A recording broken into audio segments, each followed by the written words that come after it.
अकोले तालुक्यातील कळस खुर्दच्या माळवाडी येथे एक आगळावेगळा ट्रॅक्टर पोळा साजरा करण्यात आला। सध्या आधुनिक युगात बैलांची संख्या कमी झाल्यामुळे पोळा सण साजरा करण्याकडे तरुणांचा विशेष कल राहिला नाही। शेतीची कामे ट्रॅक्टरच्या साहाय्यानेच केली जातात। बैलांची जागा आता ट्रॅक्टरने घेतली आहे। बैलांच्या साहाय्याने जी कामे होत होती ती सर्व कामे ट्रॅक्टरने केली जात आहे। बैलांसारखं दिवसभर ट्रॅक्टरला कुठल्याही प्रकारचा चारा पाणी याची गरज राहत नाही आणि दिवसेंदिवस मनुष्यबळ अपुरे होत असल्याने ट्रॅक्टरचे महत्त्व वाढले आहे। हे सर्व ओळखून ओबीसी कार्यकर्ते किशोरभाऊ झोडगे तसेच संदीप झोडगे, बाळाजी झोडगे, राजू झोडगे, अक्षय वराडे, शुभम झोडगे, गोरख झोडगे, गणेश वाघमारे यांनी एका जगावेगळ्या पोळ्याचे आयोजन केले। या पोळ्यासाठी त्यांनी माळवाडी वस्तीवरील सर्व ट्रॅक्टरधारकांना विश्वासात घेऊन वस्तीतील सर्व ट्रॅक्टर जमा केले आणि बैलांऐवजी ट्रॅक्टरचीच मिरवणूक काढण्याचे ठरवण्यात आले। यासाठी डीजेची व्यवस्था करण्यात आली होती आणि वाजत गाजत सर्व गावातून ट्रॅक्टरची मिरवणूक काढण्यात आली। यासाठी संपूर्ण माळवाडी वस्तीतील 30 ते 40 ट्रॅक्टर जमा झाले होते।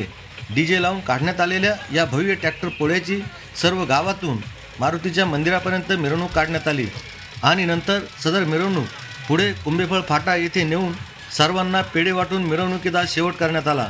सदर आगळ्यावेगळ्या ट्रॅक्टर पोळ्याचे संपूर्ण अकोले तालुक्यासह जिल्हाभरातून विशेष कौतुक होताना दिसत आहे। टीव्ही न्यूज नेटवर्कसाठी bureau chief Shantaram Darade.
Tama